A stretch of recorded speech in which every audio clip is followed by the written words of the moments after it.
सुबह 10 बजे से लेकर 11 बजे के बीच में उपस्थित हूं आप सबके सामने। आज इनकी कुंडली है, इनका नाम है अमित चावला। 7 सितंबर 1990 22 बजे, लुधियाना, पंजाब। इस आधार पर आपकी कुंडली बनती है मीन लग्न की। पर वस्तुतः ये लग्न कौन सा है, ये राशि कहाँ की है, यहाँ की। तो यहाँ की राशि यहाँ बन गई, मीन लग्न और मीन राशि। चंद्रमा ठीक लग्न के अधिपति और राशि के अधिपति तत्व से एक हो या एक ही लग्न और एक ही राशि हो तो कुंडली को एक थ्रस्ट मिल जाता है। जैसे वो भेजे जाते हैं ना, वहाँ चंद्रमा पर पता नहीं कहाँ कहाँ लोग भेजते हैं, जो बाहर जाते हैं, क्या उसको बोलते हैं, जो सैटेलाइट भेजे जाते हैं, वो तो उसको ये एक पावर मिल जाता है। तो ये एक अच्छी बात है।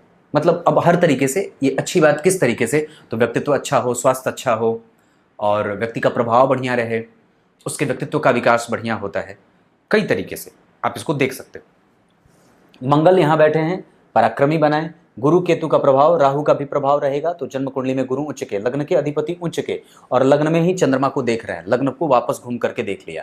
खुद उच्च के हुए पर राहु केतु के प्रभाव में तो थोड़ी बहुत कमजोरी के साथ, पर चंद्रमा और गुरु का संबंध बड़ा अच्छा बना।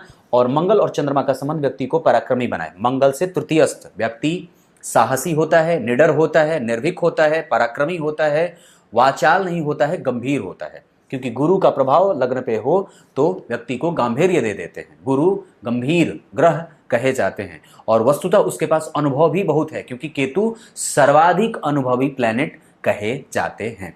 वो कर्क के बैठे हैं तो सुख समृद्धि, माता का स्वास्थ्य बेहतर रहे, उसकी मानसिक शांति की स्थिति अच्छी रहे, पर थोड़ा धार्मिक कम और तार्किक ज्यादा रहे। छठे भाव को देखिए, शुक्र शनि और शुक्र बुध और सूर्य बैठे हैं। सूर्य बुध शुक्र बैठ करके इनके प्रतियोगिता में इनको देर के और परिणाम न मिलने का जो प्रभाव है वो वहीं से मिल रहा है और कमजोर यहीं से हो रहा है। अब जन्म कुंडली में मीन लग्न की कुंडली के लिए जो शुक्र होते हैं, व्यक्ति के ऊपर से शुक्र की दशा चल रही है और वो शुक्र अष्टम और तृतीय के अधिपति, तो त्रिक भाव के अधिपति, दुह स्थान का अधिपति एक्टिव है। और जन्म कुंडली में सूर्य के साथ बैठ करके, बुध के साथ बैठ करके वो इस भाव से संबंधित फल प्रतियोगिता में असफलता का योग जागृत कर रहा है।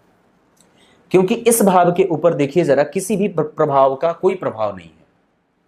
इस भाव का अधिपति किसी से देखा भी नहीं जा रहा है। मंगल की दृष्टि है, मंगल की दृष्टि 1 2 3 4 मंगल की दृष्टि है, पर वो दरअसल आपकी कुंडली में जो कि मीन लग्न की कुंडली है, द्वितीय भाव के अधिपति और जन्म कुंडली के लाभ भाग्य भाव के अधिपति होकर के पराक्रम भाव में बैठे हैं। त्रिक भाव में बैठ करके वापस उस भाव को देख रहे हैं। तो थोड़ी बहुत मशक्कत के बाद व्यक्ति की कुंडली में वो फल दे दे, लेकिन तीसरे भाव में मंगल का बैठना अच्छा होगा। छठे भाव में सूर्य का बैठना अच्छा है। 8वें भाव में शुक्र का बनना थोड़ा कमजोर, और 11वें भाव में राहु का बैठना ये व्यक्ति को लाभ दे सकता है, पर थोड़ा कमजोर या सामान्य लाभ देगा। नौकरी क्यों नहीं हो रही, क्योंकि अष्टमेश की दशा चल रही है। अब जरा गौर करिए तो सूर्य को देखिए, तो सूर्य और बुध छठे भाव में बैठ करके इनको इस तरीके से, कई बार एक व्यक्ति का काम एक बार में ना हो, 3 बार में हो, दूसरे बार में हो। क्योंकि चंद्रमा को देखिए जरा, रेवती नक्षत्र में बैठे जिसका अधिपति बुध खुद प्रतियोगिता कर रहा है, ये एक बात है। राहु जो है वो जन्म कुंडली में गुरु के प्रभाव को संकुचित भी कर रहे हैं। वहां पे गुरु और राहु का संबंध 10 और 12 डिग्री का है, ये एक कमजोरी वाली बात है। उसके बाद और भी अगर निकटता से आकर के समझते हैं तो इस कुंडली में नौमांस को देखिए, तो नौमांस मकर का बना, यहाँ का जो लाभेश था यहाँ का लग्नेश बन गया, और वो शनि जाकर के जन्म कुंडली के लाभ में बैठ करके 7वीं दृष्टि से शुक्र को, ये संबंध ठीक रहेगा। मतलब व्यक्ति के जीवन में दाम्पत्य, अगर विवाह में लेट हो या ना कर रहे हो तो विवाह कर लेना चाहिए, और विवाह के बाद भी कई बार लाभ की स्थिति बनती है। क्योंकि सप्तम स्थान के अधिपति जो चंद्रमा है वो वस्तुतः जन्म कुंडली के द्वितीय भाव में बैठे हैं और यहाँ पे गुरु के प्रभाव से देखा जा रहा है। तो अब जरा ध्यान से समझना, तो सप्तम भाव से केंद्र में गुरु बुध और सूर्य 4 ग्रह बैठे, और इस भाव से केंद्र में राहु बैठे। यहाँ का अधिपति गुरु से प्रभावित, और उसके आगे मंगल जो जन्म कुंडली का लाभेश है। तो एक अच्छी स्थिति बनती देखी जा रही है। विवाह के बाद व्यक्ति अगर विवाह कर ले तो भी कई बार लाभ की स्थिति बनती है। वैसे शनि की दृष्टि जो है वो जन्म कुंडली के लग्न पे है, तो ये दाम्पत्य खराब नहीं होगा। शुक्र और शनि 2 मित्र ग्रह पंचम भाव को पोषित कर रहे हैं तो ठीक होता है। धन भाव की स्थिति जन्म कुंडली में पराक्रम में जाकर के धनेश पराक्रम में बैठे हैं, और यहाँ पे स्थिर राशि बन रही, स्थिर तत्व की राशि बन रही है। शुक्र पृथ्वी तत्व का ग्रह होता है, अग्नि तत्व का ग्रह धनेश बना और जाकर के भूमि तत्व की राशि में बैठा है। इस वजह से भी धन के आने का मार्ग थोड़ा देर से खुलता है। चंद्रमा रेवती नक्षत्र में बैठे हैं जिसका अधिपति बुध छठे भाव में बैठ करके अपने प्रभावों को कमजोर कर रहे हैं। गुरु राहु और केतु के प्रभाव में। अब जरा दशमांश कुंडली को गौर करिए तो दशमांश कुंडली जो बन रही है वो वृषभ की बन रही है, जिसका अधिपति शुक्र स्वयं प्रतियोगिता कर रहा है। तो थोड़ी बहुत मशक्कत की बात रहेगी कर्म क्षेत्र में, इसको आपको सहना होगा, इसको ऐसे ही लेके चलना होगा। और अगर मैं बात बता दूं तो इस आपकी कुंडली में अगर बैंकिंग सेक्टर का काम भी अगर करना चाहते हैं तो कर सकते हैं आप बैंकिंग के क्षेत्र में, या फिर अगर आप चाहें तो दशम स्थान का अधिपति गुरु पुष्य नक्षत्र में बैठा है, शनि वहीं बैठे हैं, और पूर्वाषाढ़ा नक्षत्र में शुक्र के नक्षत्र में आप पढ़ने पढ़ाने का काम कर सकते हो। ये कुंडली में एक अच्छी बात हो सकती है। उसके बाद व्यक्ति जो है वो अगर अपना खुद का कोई भी कारोबार करना चाहे तो भी कर सकता है। वैसे एक बात जो कि मैं देख रहा हूँ उसके आधार पर व्यक्ति जो है वो शनि से संबंधित और बड़े भाई के साथ मिलकर के, या फिर बड़े भाई के साथ मिलकर के, और या तो फिर माता के नाम पर भी अगर कोई काम करना चाहे, माता के सहयोग से, या माता बहनों के जो सामग्रियां होती हैं, जैसे शनि से संबंधित अगर उसमें देखें तो कई बार पेट्रोलियम सेक्टर से भी व्यक्ति को काम मिल जाता है, ये स्थिति भी बनती है कुंडली में। तो ये बात दिख रही है।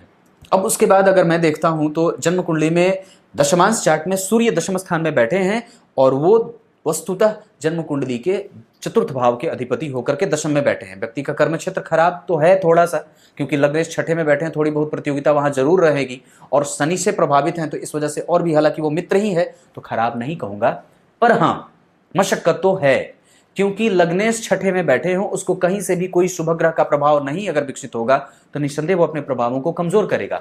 आप यहाँ पे जरा देखना, यहाँ शनि बैठे हैं अकेले, यहाँ का अधिपति गुरु जो है वो योग कारक स्थिति बना रहा है, ये अच्छी बात है, पर यहाँ पे शनि का प्रभाव जन्म कुंडली में जो गुरु हैं आप देखिए तो वहां पे राहु और केतु के असर में भी आ रहे हैं, इस वजह से भी कई बार मशक्कत करनी पड़ती है।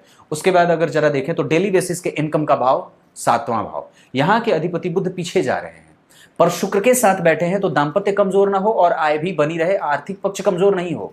लाभ के भाव को देखिए, वहां राहु बैठे हैं, लाभ भाव के अधिपति दशम में, भाग्यशाली योग होता है, पर शनि के पास बल कितना है। जब हम इस बात की चर्चा करते हैं तो शनि जो बैठे हैं वो बैठे हैं 25 डिग्री के, और वो ठीक नहीं है, क्योंकि यहाँ पे जिस भाव में बैठे हैं उस भाव के अधिपति त्रिकोण में बैठे, तो कैरियर वाले क्षेत्र को मजबूती तो मिल रही है, लेकिन वो ग्रह शत्रुता कर रहा है जिस राशि में बैठा है, और मृतप्राय भी है। तो दशम स्थान में शत्रु के घर में अगर एक ग्रह बैठेगा तो परेशान करेगा।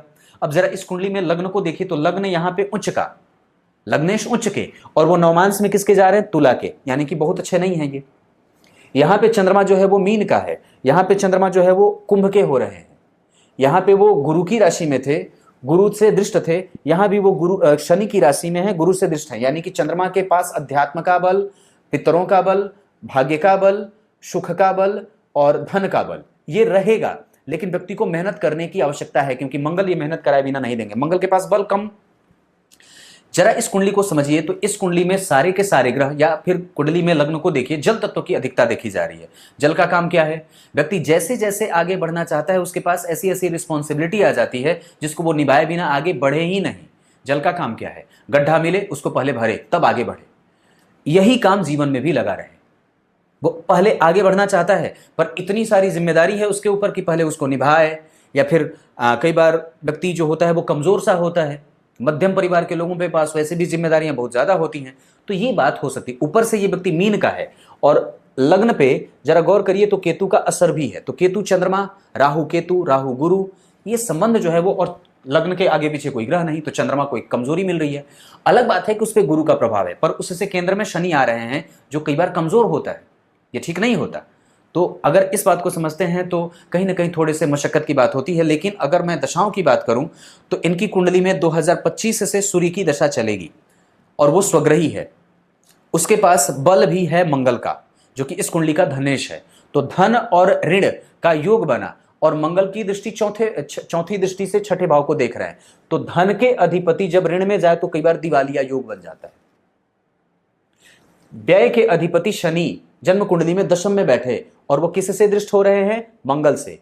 तो मंगल कौन है, धन के अधिपति, तो व्यय के अधिपति को दशम में आकर के बैठ जाने से और धन भाव के अधिपति के देख लेने से कई बार व्यक्ति की कुंडली में करियर का बल तो है, लेकिन वो कहीं कहीं मशक्कत ज्यादा करवाए। क्योंकि गौर करिए यहां से ये तीसरी दृष्टि को अपनी मित्र की राशि से अगर घर से दूर जाए व्यक्ति तो लाभ मिले।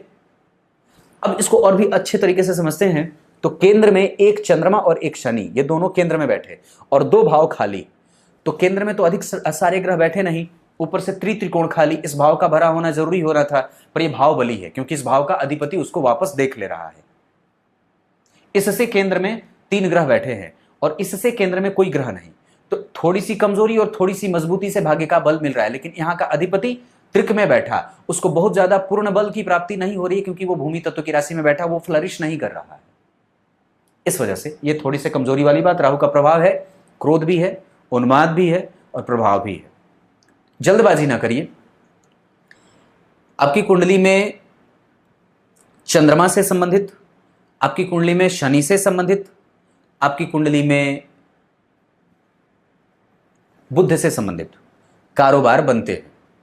देख लो जो उठाना है, क्योंकि अभी दशा शुक्र की है, तो शुक्र से संबंधित व्यवसाय तो करने से बचे। तो सूर्य की दशा जो 6 साल की होगी, पर उसके बाद फिर बदलना नहीं होगा। तो मैं जो समझता हूं कि वो चंद्रमा की दशा या चंद्रमा से संबंधित या शनि से संबंधित अगर व्यक्ति काम करे, क्योंकि ये कुंडली जो है वो लाभ भाव के अधिपति दशम में आकर के बैठे हैं और दशम स्थान का अधिपति योग कारक भी बन रहा है और दशमें शनि के नक्षत्र में बैठे भी हैं। तो इस हिसाब से व्यक्ति को शनि से संबंधित और चंद्रमा से संबंधित कारोबार कर लेना चाहिए। अब नमस्कार करता हूं, पर पहले नौकरी की तैयारी पूरी। अभी शुक्र है, आपको अभी थोड़ी सी मशक्कत करवाएंगे। अभी आप 1990 के हैं, हालांकि अवस्था तो कम ही है, पर फिर भी अगर मैं देख रहा हूं तो 24 बहुत हो जाए, बात 24 बहुत हो जाएगी। 23 के अंतिम तक आप प्रयास करना, उसके बाद फिर अपना काम करना शुरू कर देना, बस उससे ज्यादा आपके पास वक्त नहीं है। तब तक के लिए नमस्कार करता हूं।